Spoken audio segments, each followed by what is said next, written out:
Sobat Maestro, sesaat lagi kita akan bersama-sama mengikuti program Hidup Sehat Pilihan Kita. Selamat mendengarkan. Membuat wajah berseri, diet yang seimbang, tubuh terlihat indah, udara yang bersih, jadikan hidup semangat, pengendalian diri, itu pemenang sejati. Hidup sehat, anugerah Tuhan. Hidup sehat, sangat berharga. 10 hukum kesehatan. Hidup sehat. Ya, untuk para pekerja-pekerja yang lupa waktu, tolong ya. Ya, jadi gini, mungkin bisa gini Pak Iwan. Tidur yang baik itu kan pertama bangun jam tidur dan jam bangunnya itu teratur ya setiap hari. Kemudian kalau bisa 6 jam sampai 9 jam kalau menurut penelitian ya, itu 6 sampai 9 jam. Durasi tidur. Durasi tidurnya. Meskipun ada berbagai penelitian lain yang bilang bahwa nggak mesti segitu selama tidurnya berkualitas gitu ya. Cuma so far yang banyak penelitiannya itu adalah 6 sampai 9 jam gitu. Jadi untuk pekerja, kalau saran saya sih, ya tetap tidur aja antara jam 8 atau jam 9, maksimal jam 10. Nah, nanti kan kalau 6 jam tuh sebetulnya pagi buta tuh udah boleh bangun kan. Betul. Nah, kerjalah di situ. Jadi untuk tubuh juga sehat, pikiran juga kan lebih terang tuh. Jadi win-win solution tuh buat badannya, buat kerjaannya bisa. Tapi jangan malam, jadi akhirnya malah kasihan badannya. Betul. Itu adalah contoh yang baik untuk pekerja di luar departemen marketing. Oh, kalau marketing masih banyak yang kontak ya sampai malam. Agak susah ya. Harusnya ditulis nih off jam 8 off gitu Pak. Nggak bisa dong. Nanti kalau ada orang minta approval, Pak, dari asuransi, Pak, dari perusahaan. Oh, besok ya gitu. Nggak bisa. Saat itu dong kalau Sito kan operasi. Waduh, iya. Tapi Jadi curhat. alhamdulillah sehat. Oh iya, sehat ya. Baik. Izin dokter nih bertanya lagi. Kalau tadi kan kita bicarakan soal tidur nih, dokter. Apakah ada juga kaitan antara seseorang yang kegemukan atau obesitas ini dengan stres? Karena ada juga yang, ya maksudnya ini saya sih dengar dari teman saya sendiri sebelum saya gemuk seperti ini ya dok ya. Jadi waktu kita bilang kamu harus turunkan berat badan gitu, tapi kemudian dia katakan udah nggak bisa katanya gitu, kayak udah pasrah banget gitu. Karena beban pikiran. Karena mungkin jadi, tapi kan kita berusaha untuk bertanya apa masalahnya, tapi tidak disebutkan, hanya dia bilang kayaknya udah nggak bisa lagi, itu susah dan kamu nggak ada, maksudnya nggak ada pada posisi saya gitu. Nah ini ada nggak dok kaitannya? Apakah mungkin erat bahkan ya stres ini dengan kegemukan? Iya. Banyak orang yang jadinya kayak lingkaran setan tuh Bu Dewi. Jadi stres itu bikin dia gemuk dia stres, tambah gemuk lagi, tambah stres, udah aja gitu, muter terus gitu. Ya memang. Di samping itu kalau kaitan secara kesehatan ya, stres itu kan bikin tubuh kita tuh meradang tuh. Nah kalau ada peradangan dalam tubuh, istilahnya kita bisa bayangin tuh gonjang-ganjing ya. Jadi hormonnya juga gonjang-ganjing tuh. Nah, akhirnya nggak bagus. Semuanya termasuk juga nafsu makan, terutama paling terpengaruh ya itu. Dan kemudian orang yang stres, balik lagi dia coping mekanismenya apa? Kan banyak orang stres yang larinya ke makanan, minuman, ya itu akhirnya malah jadi bikin dia tambah gemuk. Tapi apakah kalau dia stres tuh udah nggak tertolong kegemukannya? Tentu saja tidak ya. Jadi mungkin itu adalah asumsi dia pribadi karena dia stres. Nah itu perlu diatasi tuh. Kalau kayak gini case-nya, mungkin kita perlu bekerja sama dengan either psikolog atau psikiater gitu. Jadi itu harus diatasi bersama-sama dengan kegemukannya yang diatasi juga.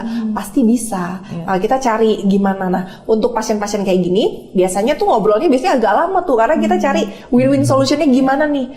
Mana yang paling bikin kamu nyaman. Mungkin stepnya sangat pelan. Oke, kayak gimana kita cari jalan tengahnya gitu. Tapi ya jangan dibiarkan gitu aja. Nanti akhirnya lingkaran setan gitu, tambah stres. Tambah stres ya dok ya. Iya. Betul sih, karena biasanya orang stres tuh pelariannya makan.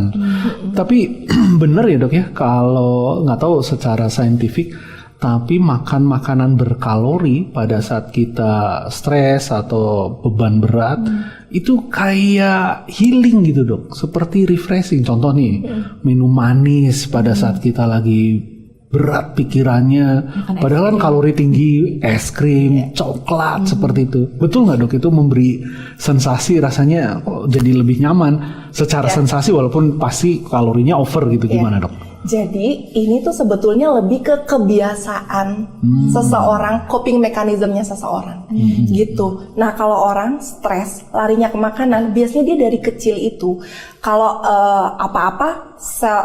rewardnya itu biasanya makanan gitu. Kalau sedih dikasih coklat apa, sehingga dia tuh mengasosiasikan makanan dengan sesuatu yang membuat dia happy gitu. Jadi aku kalau makan manis aku happy, aku kalau makan stres, aku makan pedas baru aku happy. Itu sebetulnya asosiasi pribadi aja. Gitu. Tapi coping mechanism itu kan banyak ya sebetulnya. Gitu. Nah, sebaiknya cari obat stres yang bukan makanan. Jadi kalau kita stres larinya ke makanan, sedangkan makanan itu bikin gemuk, bikin penyakitan, kan malah kontraproduktif gitu ya. Nah, harusnya kita stres itu cari sumber healing yang lain yang nggak bikin kita tambah sakit gitu. Baik, dok. Banyak sebetulnya, ada misalnya kalau saya kan suka baca buku psikologi juga ya. Sebetulnya kalau saya baca-baca itu ini sih ke alam lah gampangnya ya, merasakan alam sekitar kita. Alam gitu. baka? Jangan alam baka ya. Itu sih emang hilang stresnya, tapi orang-orangnya hilang. Iya, gitu. Jadi kayak merasakan alam sekitar gitu ya. Mungkin jalan di luar gitu ya, merasakan matahari itu udah lumayan stress relief. Terus kemudian juga aktivitas fisik.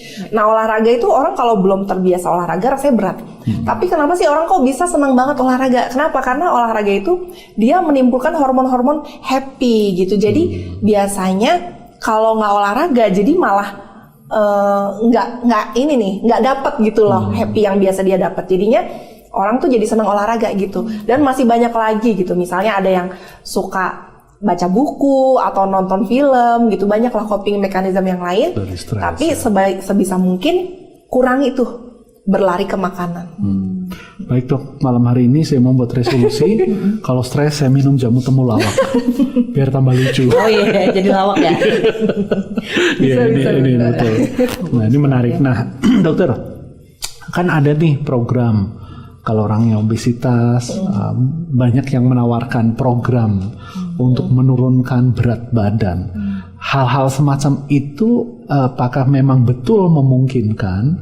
Dan kalau iya, stepnya apa saja dok untuk program seperti itu? Iya, jadi balik lagi ya, kegemukan ini kan udah penyakit gitu ya. Jadi ketika kita berusaha mengurangi lemak, itu harus hati-hati, jangan sampai malah nambah penyakit gitu ya.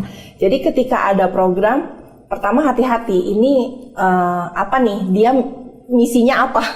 Karena kan ada yang misinya bisnis ya, maksudnya dia jual suplemen yang bisa nurunin sekian kilo gitu. Nah pokoknya kita harus kritis dulu lah.